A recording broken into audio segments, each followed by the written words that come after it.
you're crawling up a beach in the Pacific, or crouched behind a hedgerow in Normandy, and every single piece of gear strapped to your body got picked out by some officer back in Washington who never once had to carry it under fire.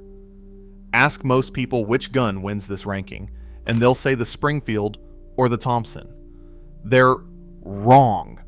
The rifle that actually settles this argument doesn't show up until the very end, and it's not the one you're picturing right now. Some of these weapons won the war. Some got soldiers killed, and the Army kept issuing both, side by side, all the way to 1945. The weapon at the bottom of this list failed by design, not by age. The weapon at the top changed the math of every firefight it walked into. And the 7 weapons in between all made the same kind of trade. Strong in one place, a liability everywhere else. No range day numbers here. No collector price tags. No spec sheets. Just what each weapon did to the men who carried it, and the men on the other end of it. Bottom tier, the weapons that let soldiers down. Start with the M1911. On paper, it's a beast. A .45 caliber round that drops a man where he stands, built rugged enough to survive decades of abuse. In the field, it's a different story. The gun weighs close to 3 pounds loaded, and it kicks hard for a soldier who got maybe 10 hours of pistol training before shipping out. By 1944, the 1911 wasn't a fighting weapon for most of the men who carried it. It was a fine gun. It just wasn't built for the men who had to carry it under fire. The M1911 Springfield tells a sadder story, because this rifle actually earned its reputation. It proved itself in the First World War. Bolt action, accurate out past 600 yards, built like a tank. But this war isn't that war, and a bolt action rifle against an enemy who's also catching up on semi-automatic firepower means you're working the bolt while the guy across from you is still shooting. After 1942, the Springfield gets pulled from frontline rifle squads and pushed into sniper work and grenade launching, which is really the Army admitting the rifle can't keep up in a stand-up fight anymore. Then there's the M3 grease gun, and here's the whole problem in one sentence. It was built to save money, not to save lives. Stamped sheet metal, cheap to produce, meant to replace the Thompson on factory floors that couldn't keep up with demand. But the magazine catch failed constantly, and the retracting handle, the T-handle used to charge the weapon, cracked and broke under normal use. Soldiers in Korea were still writing home about the same jams 5 years later. Picture the job for a second. You're a tank crewman, and your M3 is the only thing standing between you and whatever's waiting outside a busted down tank. That's the whole reason the grease gun existed. A compact weapon for men who couldn't carry a rifle. Except when the bolt won't budge, that compact weapon is dead weight strapped to your chest. That's worse than just being outdated. An outdated weapon still works. Of the 3, the grease gun takes the bottom spot on this list, because it's the only one that failed by design, not by age. 3 down, 6 to go, and the next tier is where the real arguments start. The next tier up isn't like this at all. These weapons didn't fail anybody. They just got outclassed by the ground they were standing on. Middle tier, reliable, but situational. Now we change register entirely. The Thompson submachine gun is the weapon everybody pictures when they think of an American gangster gun turned soldier's gun, and the reputation is earned. Up close, the .45 caliber round on full auto tears through anything in front of it, and the sound alone was enough to end a firefight before it started. But loaded, the Thompson weighs over 10 pounds, which is a lot of gun to carry through mud for 8 hours a day. It's also expensive, machined out of solid steel at a time when the Army needed millions of guns fast, not thousands of good ones. And that .45 caliber round, the same one that makes the Thompson so brutal at close range, dumps its energy fast and falls off hard past 50 yards. Here's what that actually cost. Take the Thompson into a Pacific jungle where visibility drops to 20 feet and the enemy is already inside grenade range before you see him, and it's the best weapon in the whole lineup.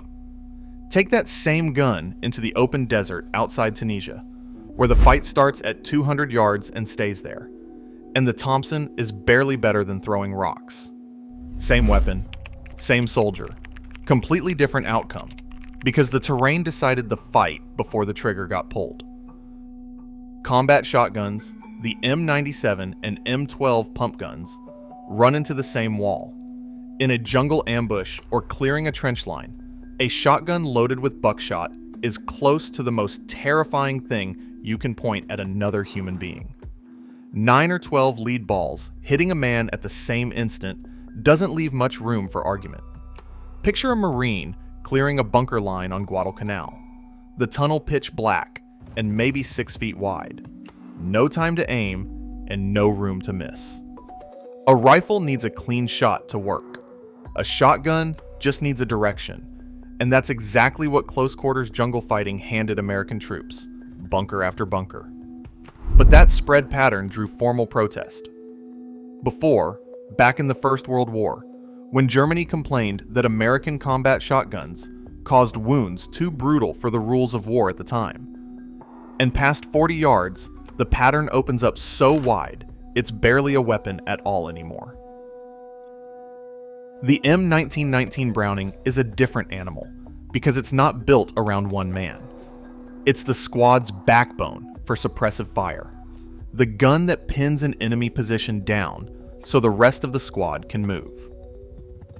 A well-placed 1919 can stop an entire advance cold, the difference between holding a position and losing it. But it's a crew weapon, tripod mounted, and it takes 2 or 3 men just to carry it, feed it, and keep it running. The second your unit needs to move fast, the 1919 becomes the reason you can't. That's the common thread across all three. Excellent in the right place, useless anywhere else. 6 down, 3 to go, and every weapon left on this list was built around a different idea entirely. Now put these 3 next to what's coming next, and the story changes completely. Because the top 3 weapons on this list weren't built around a battlefield. They were built around the soldier holding them, and that difference is the whole reason they rank higher. Near the top, the bar and the carbine. Here's where it gets uncomfortable, because the M1 Carbine looks like a winner on every spec sheet you check. 5 pounds loaded, almost no recoil. A soldier could learn to shoot one straight in an afternoon, which is exactly why the Army handed it out to truck drivers, radio operators, officers, and anybody else who needed a weapon but didn't need a full-size battle rifle. Close to 6 million of these got made, more than almost anything else on this list. But the .30 carbine round carried a problem that surfaced fast. It's a small, light round, and it tumbles on impact instead of punching straight through, which sounds brutal until you realize what tumbling actually means in practice. Against a man in a summer uniform, it wounds and drops him.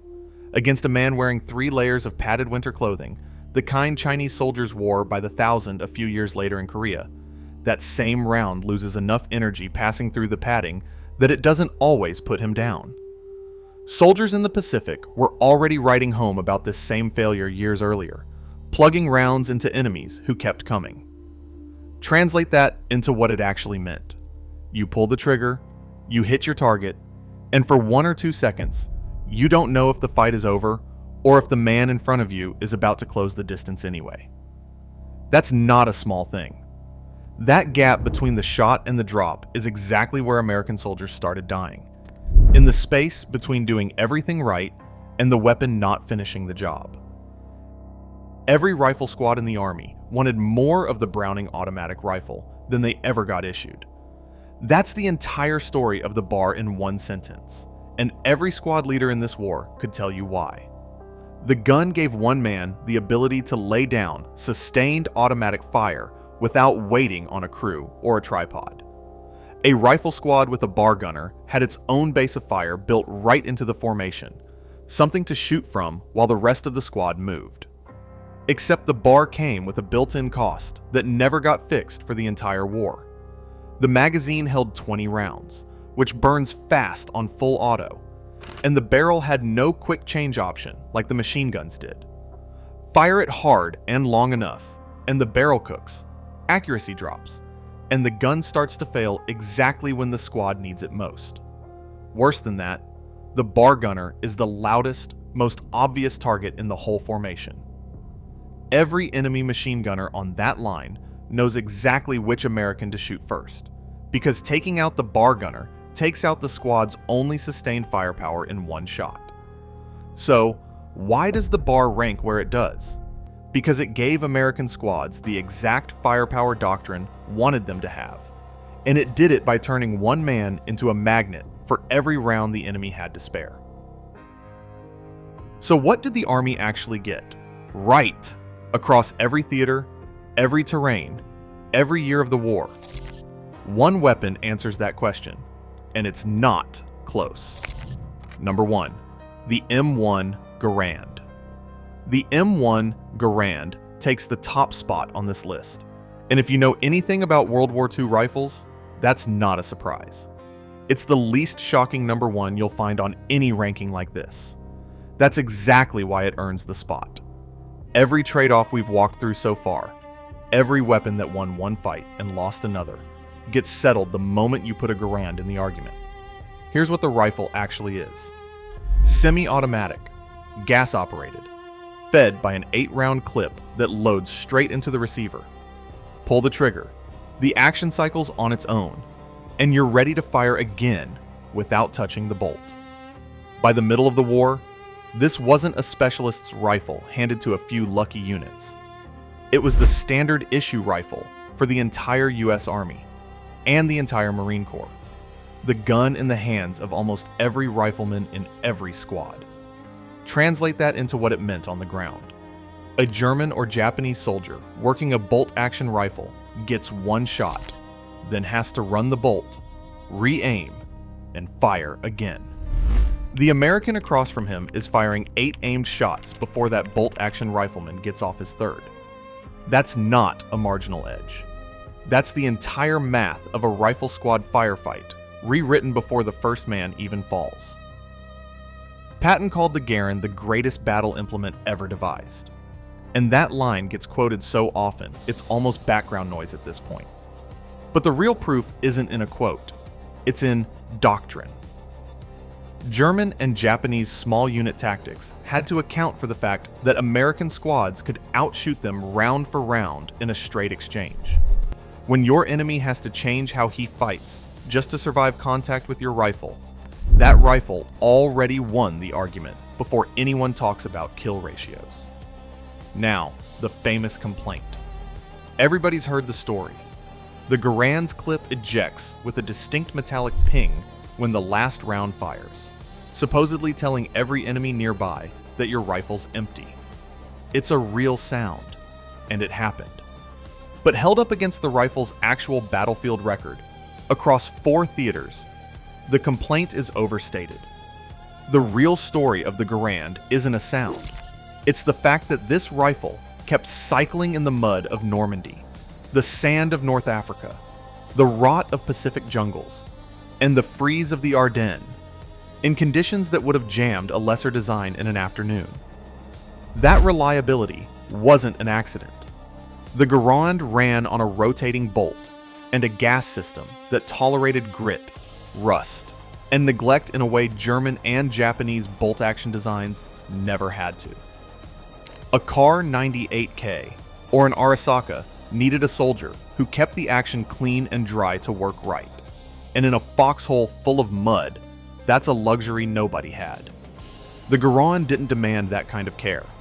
Soldiers who dropped it in a river crossing, buried it in sand during a beach landing, or dragged it through frozen slush in the Ardennes, picked it back up and kept firing.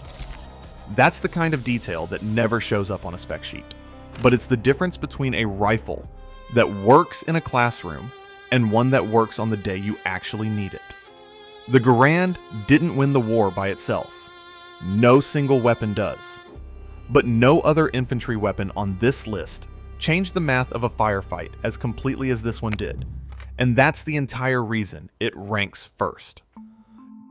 Go back to that soldier crawling up the beach, carrying gear picked out by men who never carried it themselves, and you start to understand why some of these choices got soldiers killed and others got them home. Tell me in the comments which ranking on this list you'd argue with most, and subscribe if you want more breakdowns like this one.